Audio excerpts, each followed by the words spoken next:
the kind of goodness that prevails in Assam society, that is something very unique to Assam, I would say. And that's part of Ohomia culture, culture of hospitality, culture of rudeness, culture of cruelty is superseded by a culture of hospitality, a culture of kindness. That is created because of the multicultural, multi-tribal, multi-ethnic kind of formation that every helmet, every rural area, every semi-urban area, and every urban area of Assam has. And as long as that exists, it's not possible to sharply divide the society. And that's where the politics of polarization fails, even though Hemanta Biswa Sharma pursues it in a very calculated manner. Child marriage is one thing that is something very sensitive at various layers of the society. And he's hitting that layer, knowing fully well that this will sort of uproot certain people, this will unsettle certain families, and then how these families are going to cope up. He's also applying the law retrospectively, which is very weird. Yes, he's applying the law retrospectively to some extent. But then the legal process always doesn't support him, fortunately. And there is a leeway that always remains in the legal process. How do you categorize Hemanta Biswa Sharma? Because he's a very interesting character to me, especially. You know, people might see him as this dangerous poster boy kind of thing, but to me, I don't see him as a dangerous Hindutvadi person at all. Hemanta Biswa Sharma is able to keep himself in the limelight in a very positive way. And whatever be his background has gone during his Congress days. He lifted up that part of Congress politics which now will work for him. He has his own TV channel, and you can see most of them are from Assamese Muslim community.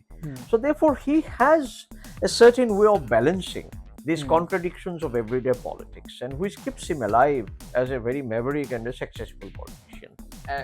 Allegedly, Hemanta Biswa Sharma has gunned down a person also, it is told. And he has kind of make sure that the police station is stormed and the FIR copy is somehow deleted.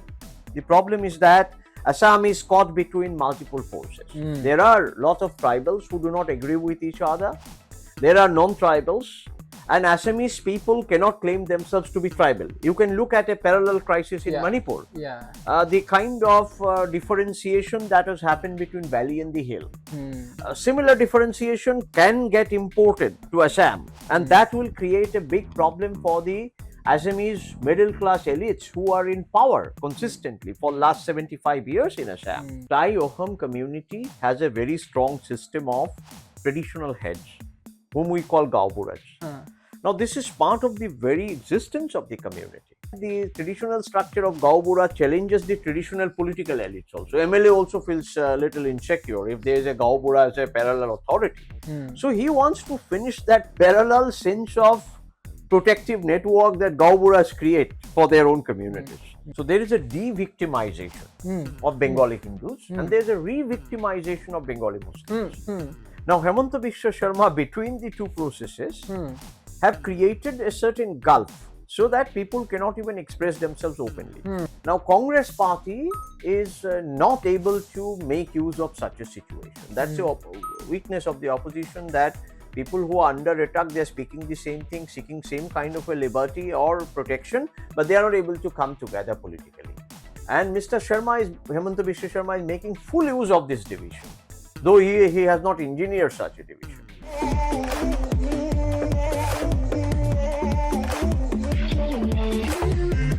So guys, welcome to DYNT Land. We are today doing an interview of Dr. Prasenjit Biswas, who is a Department of Philosophy professor at NEHU. He is also the HOD there. He is a political analyst, and we have seen him come on our show. So welcome to DYNT News. Democratize your nation today. Our tagline: awaken one human at a time. You can also go to our app and participate in debates and generate data, real-time data, which is accessible to you. You won't find this data elsewhere because Facebook and Twitter kind of makes this data inaccessible to most of the users until you pay for that data. So let's start the discussion. So welcome, Dr. Prasenjit Biswas. Thank you so much, Abid, Uh, for revisiting me with such important issues in mind. Yes.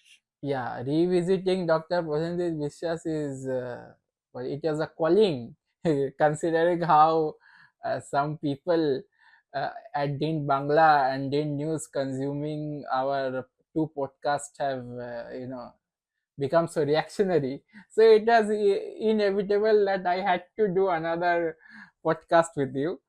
So Probably impactful and not reactionary. Uh, Yes, yes, so you are discussing something about minority of minorities, yes. and you said that you are going to make us understand this through Assam history of Assam politics.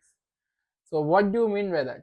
First of all, Assam and larger Southeast Asia, which will also include the Gangetic Plains and the Dravidian connections that we have, and the Chola Kingdom, it goes up to the Southeast Asia. So therefore, we complete a full circle the moment we talk about Assam. And Assam is a land of many communities, and each of the community, in relation to the other, in some way is a minority, and no one can claim to be an absolute majority in the context of Assam. The major cultural and linguistic community of Assam, the Homia community, which is a syncretic community and which comprises of the tribal communities as well as those Indo-Aryans from Kannauj, Magad, who are now assimilated into the a process of Aryanization and the late kind of following of Shankar Deva and Madhav Deva, and also Ajan Fakir, is a great blend of syncretic culture, but at the same time, the communities have retained their distinctive identity because modernity creates a sense of otherness in every community. Every community sees itself as an other in relation to a bigger or a smaller. And that brings back a kind of an essentialist description, a self description, a self identity of theirs, which is connected to their own historical and traditional roots, but in a selective manner. So the basic identity of the Ohomia speaking Assamese people is a kind of an integrated identity between the Brahmaputra Valley Brahmins and the Koch Rajbangshis, to which Shankar Deva, Mahapurukhya Sanskriti of Assam originates from Shankar Deva and his community Koch Rajbangshis, who were in Assam from Bhaskar Burma's time, even before, and whose epitome is the Kamakhya temple of Assam. So you can see on the one side Koch Rajbangshis, on the other side Thai Ahom and the Ahom kingdom that has come around 13th century in Assam from the western Shan province. And recently we have seen Shan people visiting Assam in search of their own roots. So seemingly there is a dispersal of roots, and there is also some kind of a grounding of roots in certain forms of common practices, such as wet rice cultivation, such as evolving a syncretic language combining Ahom, Sanskrit, and the spoken Assamese of the 17th and the 18th century, emerging into a modern Assamese literature that has its components in Kamrupia, Gwalparia, and also in Rajbangshi language, drawing itself closer to Brajabuli and also the roots of Purb Magadhi and such other roots, and which is also influenced by Dravidian culture substantially. So, therefore, a simultaneous process of Mongoloid influence, the influence of the Koibartas, the influence of the Dravidian people, the influence of partly the Aryan, Indo-Aryan group of languages, all these come together in this greater syncretic emergence of a Homia language as a modern and also a classical Indian language as well. So therefore, you can see Assam is a land of lots of cross currents coming together.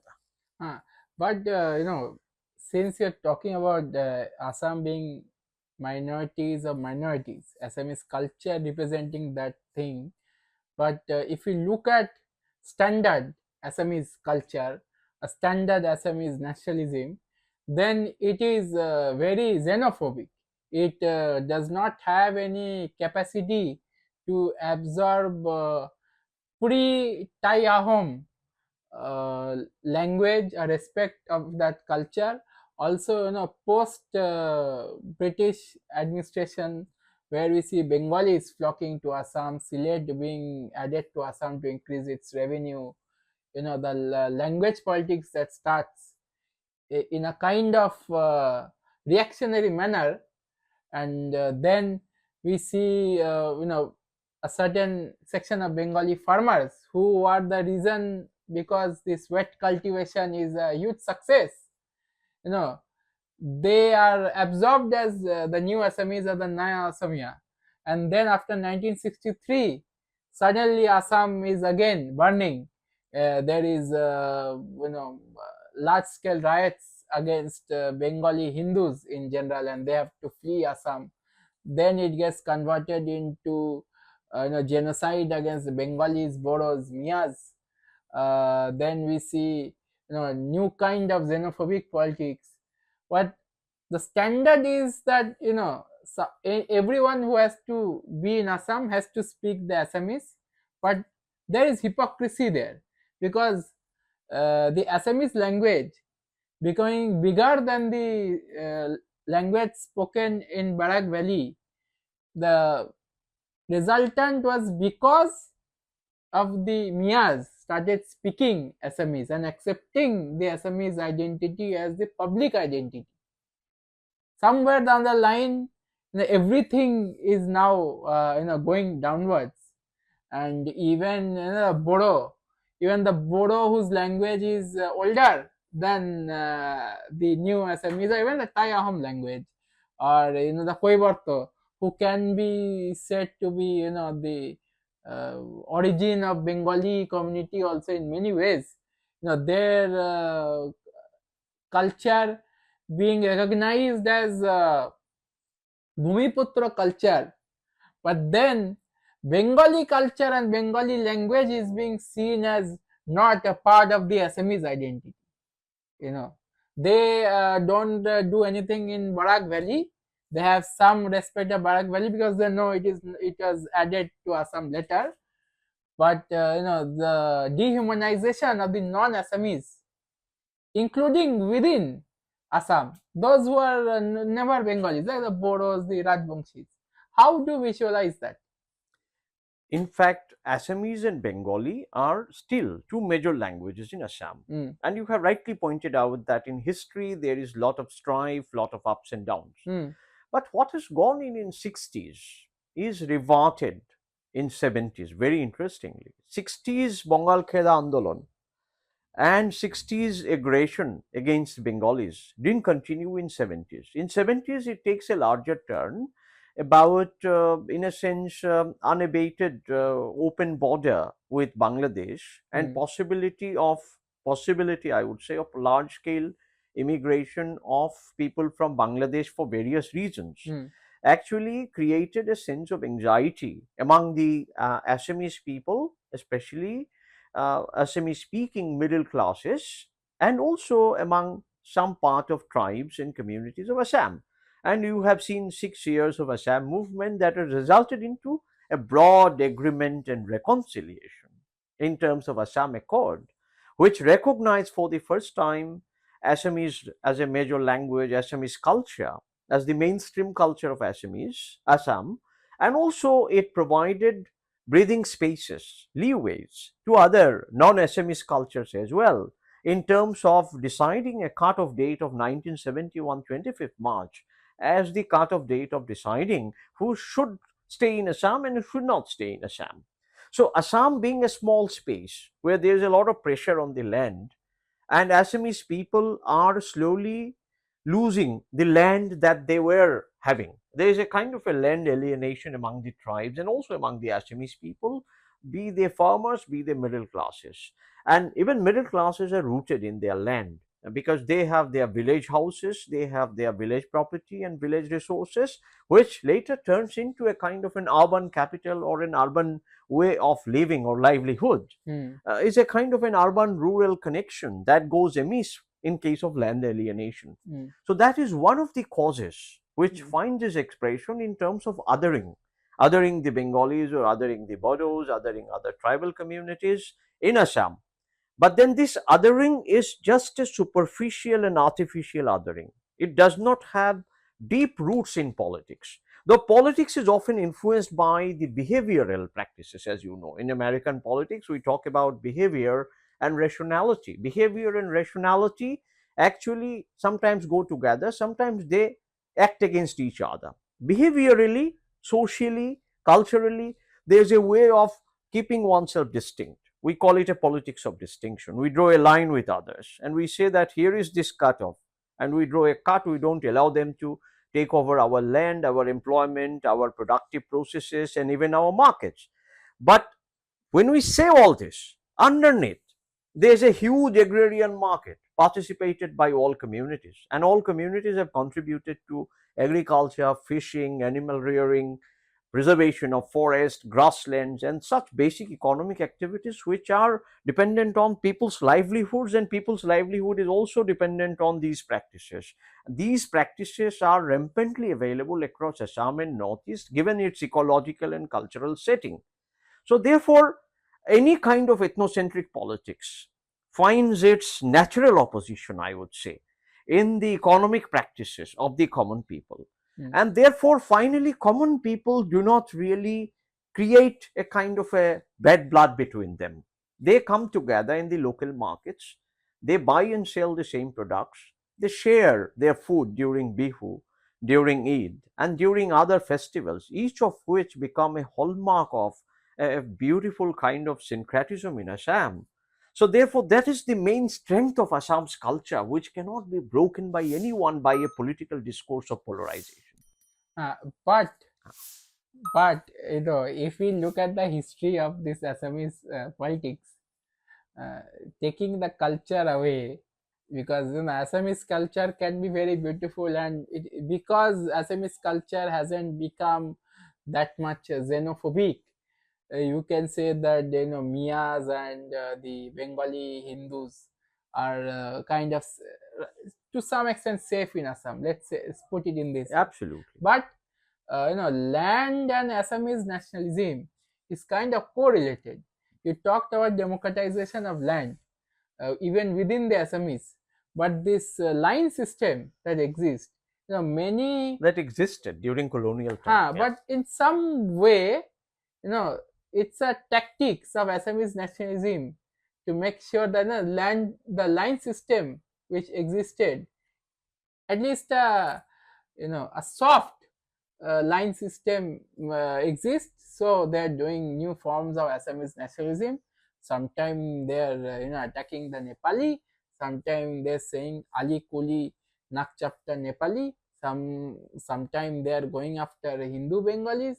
Then there is the May 1961 language movement, where they the Assamese government killed Bengalis.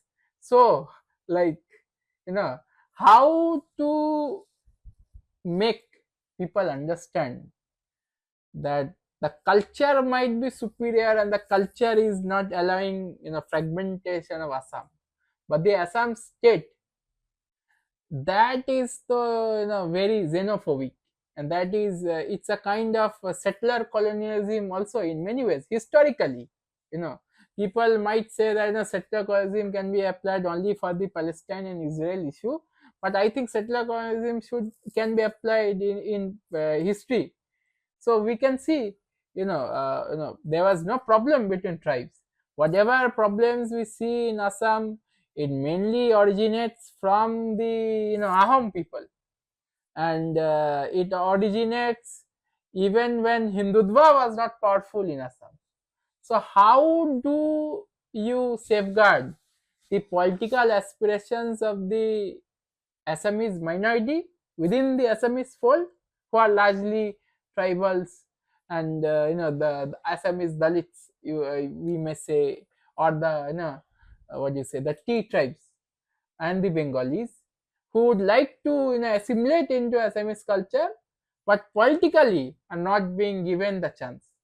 It's not exactly so cutthroat in Assam. There are softer aspects of it. For example, tea tribes and their language is much celebrated by Assamese cultural icons such as Bhupen Hazarika or Vishnu Rabha or even the current ones, Jubin Gorg and others. mm, So therefore, you can always see an invitation to join Assamese mainstream, mm, and it's a fascinating invitation. No one can deny or reject that invitation. mm, So there is this kind of broad-heartedness. mm, There mm, is a heartwarming situation. mm, Even though there is a political discourse that Mughals are coming, we Mm. have to fight against Lachits for the last time, mm, Jati, Mati, Veti. mm, Now, these things are part of political polarization. Now, mm, what we have to understand is that political polarization is a political gambit. Now, cultural process and historical process work very differently than the political gambit. mm, I am emphasizing on the cultural and historical process that have kept Assam together. mm, Look at the situation between Okhomia and Bodo. mm, Bodos have got their own territorial council. mm. Bodos and But Karbi Anglang still haven't got, Kirby Anglong is still having a problem and the Dimasa people in also. terms of settling for a kind of a larger autonomy. But Uh, a form of autonomy is there in Kirby Anglong. Also, a form of autonomy has been established in Dima Hasao. mm, And Dimasa people and Kirby people are given broad enough spaces to work through their own land and territory. Their culture is very well protected and funded by the Assam government and also by the central government. mm, Though, again, there is a kind of a hardline feeling that to what extent Karbis or Dimasas can be part of Assamese mainstream. mm, And there, some of the ethnocentric arguments, and people who give such ethnocentric arguments would say that they have traditionally not been part of Ahom kingdom, so therefore they cannot be part of Assam.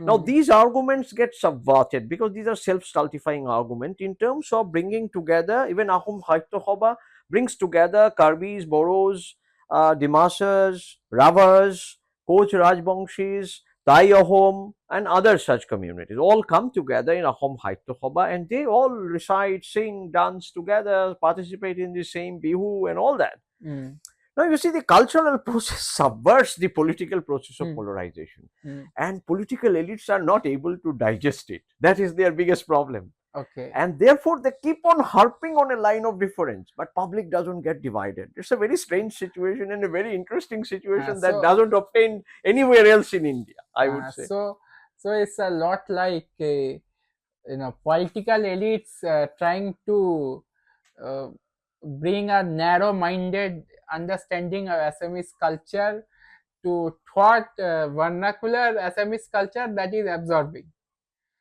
Going forward, we have to talk about someone called Badruddin Ajmal. Yes. The Badruddin Ajmal, despite being from Islamic space, Jamiat Ulema Hind, he creates a party AIUDF, which kind of showcases friendship between Bengalis and Bodos, Muslims and Hindus, and he gets almost 80,000 votes from Hindus also. Obviously. But going forward, he has not been able to satisfy his own expectations or his own imagination which he created as the voice of Bengalis in Assam. Then he transforms to a Bengali Muslim voice. Then also he fails. Now he's trying a meta Muslim narrative in Assam. That also kind of is reactionary to what is happening. So how, going forward, what do you see Badruddin Ajmal becoming? And since you are, key player in Assam politics, what do you think about his past and present and future? Badruddin Ajmal still retains a huge popularity. Hmm. Popularity because of his social work Hmm. that he has been conducting. His study centers for IAS, for medical entrance, for engineering entrance has produced, irrespective of communities, Hmm. a huge success. Hmm. And therefore, as long as he carries on such social service work, he retains popularity. And then he has 15, 16 MLAs for his party. Now, it depends on his party how it retains its mass base. Hmm. And to retain its mass base, it has to find suitable alliances. Hmm. So, he's like a bride who is looking for a groom all the time. Hmm. But then no one is coming forward openly Hmm. to marry him. Hmm. That is his current situation. And he has not been divorced also from his previous marriages. Okay. His relationship, everyone knows, with BJP is that of a certain kind of a mutually reciprocating relationship that Mm. keeps a certain kind of a balance between Assam's Hindu and Assam's Muslim populace. But at the same time, it can buttress a kind of a vote bank for the Muslim minorities in the name of being Muslim. Mm. Now, what is it to be Muslim in Assam? It is that kind of a sad narrative of Nelly, narrative of decitizenization, narrative of NRC, but suppressing all that, there is also a narrative of being part of a larger Assamese identity. Even though a segment of Bengali Muslims, no Homias, are called Mias in Assam, in a Also sense called of Geda. differentiation. Yes, yes, and also they are sort of differentiated, and in this differentiation creates a kind of a hardline Hindu Muslim tension as well. Mm. But the moment there is a Hindu Muslim tension, there are people who would neutralize this tension. That is the best part of it. From the same political formation, it cannot be like a cutthroat, polarized, completely divided, fragmented Assam society. This has never happened in Assam. Mm. I don't know. Politics is something very dynamic. To what Mm. extent such a blueprint can work in Assam? Mm. But if such a blueprint can work in Assam, the problem is that Assam is caught between multiple forces. Mm. There are lots of tribals who do not agree with each other. There are non-tribals, and Assamese people cannot claim themselves to be tribal. You can look at a parallel crisis in Yeah. Manipur. Yeah. The kind of differentiation that has happened between valley and the hill. Mm. Similar differentiation can get imported to Assam, and Mm. that will create a big problem for the Assamese middle class elites who are in power consistently for last 75 years in Assam. Mm. And between them, whatever is the difference, finally, in political terms, they all share a common vote base as well. And Mm. Badruddin Ajmal Mm. wants to make use of that sense of commonality. And Mm. wherever Assamese Muslims and Bengali Muslims are there, he gets support. Even he gets support from the T tribes Mm. because of his social work, because of his philanthropy, because of multiple other corporate lineages that he carries with himself, the potential to carry job and employment, Mm. also to bring people together. All Mm. this helps him Uh, always to maintain a kind of as a figure in the opposition space, mm. which is not a lesser of a figure, although he doesn't come to capture power. Mm. But if he captures power, it will revert into a certain kind of a destabilization of Assam's policy, because no one wants to see that the power should move away from a core Assamese identity Coincidentally to Barak Valley. to Barak Valley or to Lower Assam. So the Barak Valley and Lower Assam finally gets adjusted to that core Assamese political sentiments. Mm. That is something that actually keeps Assam together. So, going forward, this is a very interesting discussion because such deep dive into Assamese politics, I don't think anyone does. And Badruddin as well has been marketed as this Muslim heel, and also Hemanta Biswa Sharma has been marketed as the poster child of Hindutva, while his own background is not that so. So, do you think Hemanta Biswa Sharma is someone like our Bihar's chief minister Nitish Kumar. Nitish Kumar? He is always doing politics from the weakest position, because we know what are the weaknesses of Hemanta Biswa Sharma. There's corruption scandal. He has taken money from the Americans, and there are all sorts of things we know.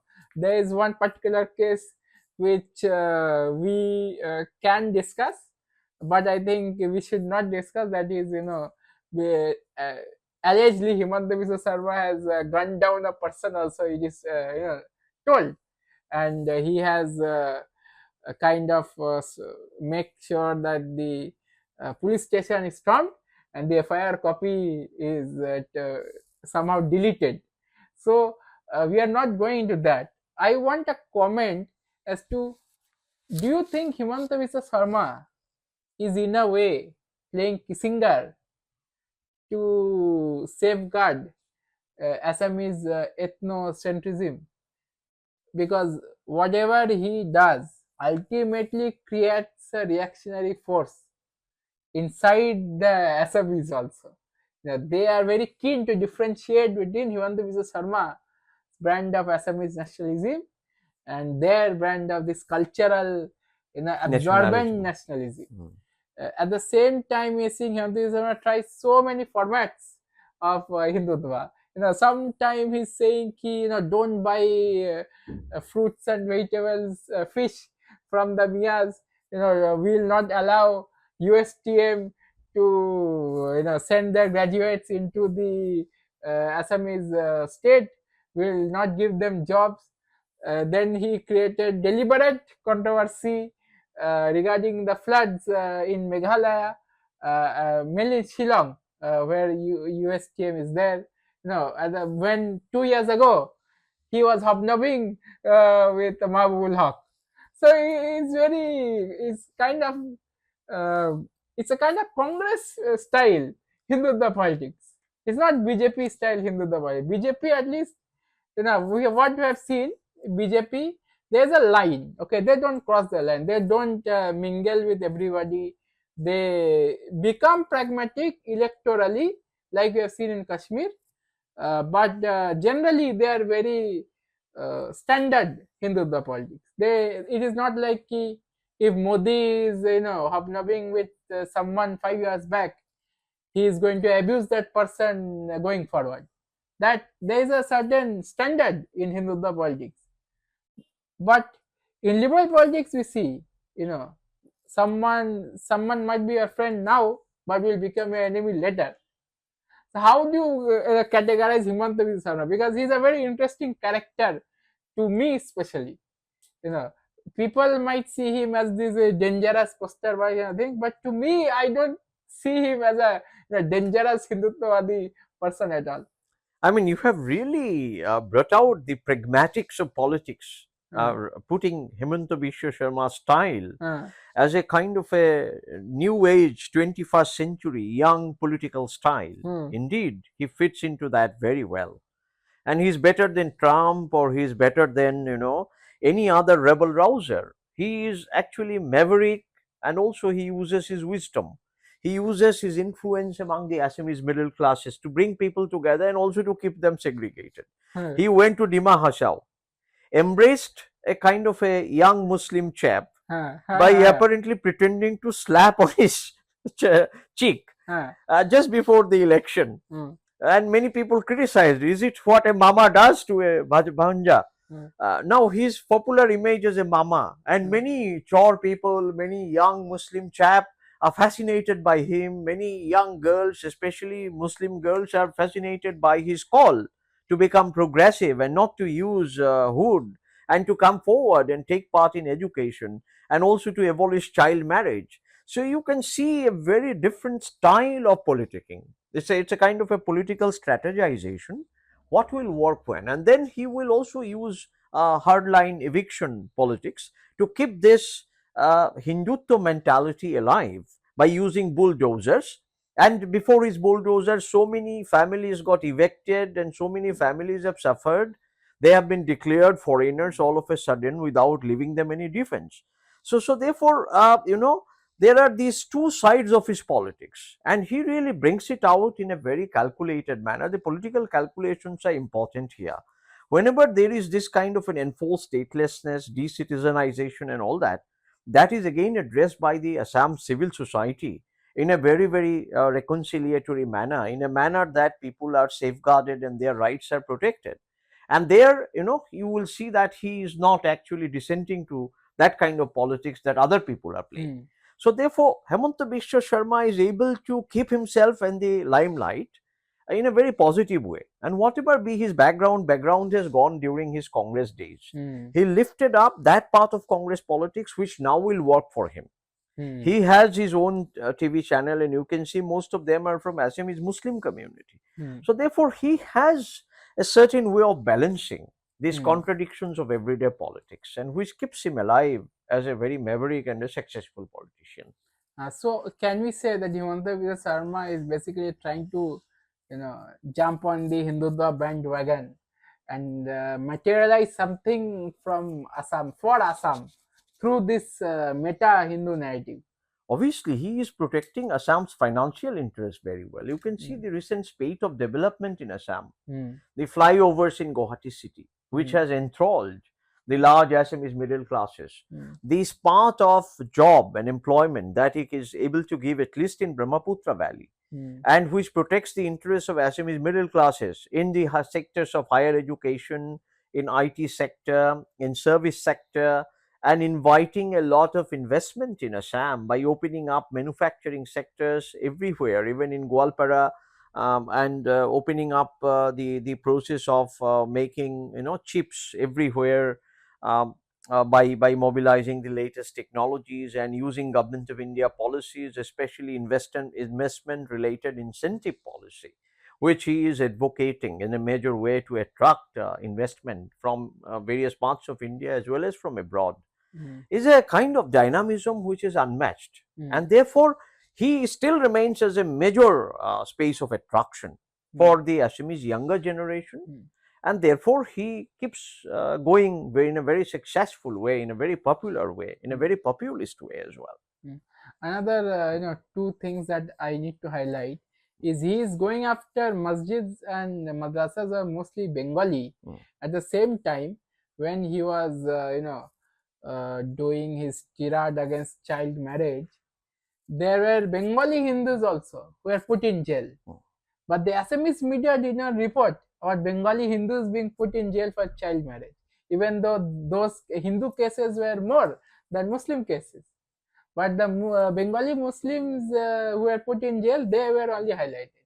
So this kind of what do you say, Media Machiavellian media politics, do you think it will work? And do you think Bengali Hindus will keep supporting the new form of relationship that the Hindutva has brought in Assam? Actually, people's concerns get neutralized and they get immobilized or even demobilized by this kind of an agenda that every time Hemanta Biswa Sharma is able to bring out. Mm. Child marriage is one thing that is something very sensitive at various layers of the society. Mm. And he's hitting that layer, knowing fully well that this will sort of uproot certain people, this will unsettle certain families, and then how these families are going to cope up. He's And also that, applying the law yeah, retrospectively, he which is can, very weird. yes, he's applying the law retrospectively to some extent, but then the legal process always doesn't support him, fortunately. And there is a leeway that always remains in the legal process. So if it is a legal process, My question is specifically from the Bengali Hindu point yes, of view, yes, from that the they are unable to even become victim. It's complete erasure of the Bengali Hindu from the discourse of Assam. If you look at it, the Assamese Muslims sometimes cry victim. The Miyas are always cries victim, and they are victim in many ways. But the victimization of Bengali Hindu, which was part of the discourse of Assam, at least till 2014, that is not there. They are not in the news also, neither as victorious, neither as victim. so there is a de-victimization of Bengali Hindus, and there is a re-victimization of Bengali Muslims. Now, Hemanta Biswa Sharma, between the two processes, have created a certain gulf so that people cannot even express themselves openly. And he brings out an agenda like child marriage, and if someone is caught with child marriage, he cannot really defend himself, he cannot show his face in the society. Now this has created a sense of frustration, a sense of distraught among the people, some of whom are victimized. Now, victims always are socially supported in the context of Assam. That is the best part of Assam. It's not that people who are in detention camp are not socially supported. They are also socially supported. Now, this social support system and their a kind of empathy, the kind of goodness that prevails in Assam society, that is something very unique to Assam, I would say. And that's part of Ohomia culture, culture of hospitality, culture of rudeness, culture of cruelty is superseded by a culture of hospitality, a culture of kindness.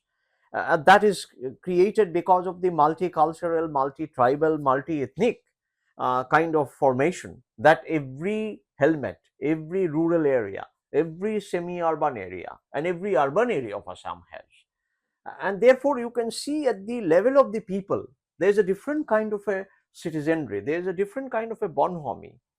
and as long as that exists, it's not possible to sharply divide the society, and that's where the politics of polarization fails, even though Hemanta Biswa Sharma pursues it in a very calculated manner. Okay. 3 questions. Okay, I will clump it Sure, together. please. Number one is, the fake encounter of Muslims and Mars, Bengali Muslims and Mars in Lower Assam. Second question is, the dissolvement of Gao Buras through the newly Hindutva style Khap Panchayat system. I call it Khap Panchayat only because it's a kind of political fascism only, dismantling of the Gao Bura. And the third is, we are discussing the minorities. How do you see the Bengali Dalits and the Miyas reconcile and launch a secular onslaught against whatever politics is happening in Assam? These 3 questions I have clumped together. Very nicely. Actually, look at the Thai Oham community. Huh. Thai Oham community has a very strong system of traditional heads, whom we call Gauburas. Huh. Now, this is part of the very existence of the community, Huh. that there will be a Gohai, who is a priest. There will be a kind of a Gogoi, or some other who will act as the village head. Now, this is from the approval and the consent by the community itself. And the political intervention there will not create much of the difference. Political intervention may say that, okay, you are not legitimately the Gaubura. Then who is the Gaubura? Legitimately, is it the elected Panchayat? The elected Panchayats do not exist in Assam anymore, in a sense. So, Panchayat elections are due in Assam, and when it is going to happen, I think there is a political calculation there. If these Gauburas are there, the opposition parties and other parties also get a space. So to shrink that space, apparently, there is no such political or a legal declaration that Gauburas cannot exist, because under Article 30 of the Indian Constitution, if I'm not mistaken, it is possible to have village level councils. And Assam also has 371, Article 371 on it. Thereby, Assam's culture, Assam's traditional practices are to be protected by the government. So, therefore, the legal aspect and the political aspect do not converge here in the process of evolution of Gauburas. And also, traditionally, the communities act together in that manner. Also, Gaubura is a witness to safeguard a person from getting citizenized, obviously, because that Gaubura knows when that person came. Precisely. So such a it's a quasi-legal figure. Attack on such a quasi-legal figure is kind of attack on the Assamese society. I mean, I don't see it as an attack. I only see it as a question of legalization. Okay. Because in many cases, within 6th schedule, those states of Northeast which are under 371, the question of Gaubura arose at some time or the other. Okay. In the sense that the traditional structure of Gaubura challenges the traditional political elites also. MLA also feels a little insecure if there is a Gaubura as a parallel authority. So he wants to finish that parallel sense of protective network that Gauburas create for their own communities and completely turn it into the protective network of the government. But can that happen in Assam? Just as child marriage cannot be abolished fully in Assam, it requires social reformation. The task of social reform cannot be conducted by way of a political process and by way of government decrees. And that's where probably there's a failure, and there is also a limitation of the modernist, rationalist governmental process, or the politics of governmentality, or politics of the governed, as Partha Chatterjee talks about it. So the Gauburas are part of the politics of the governed. They are part of the larger political society in a Hegelian sense, in the sense of Partha Chatterjee. And that's part of modern institution building process bottom up. I don't think it can be easily abolished or erased by a stroke of the pen.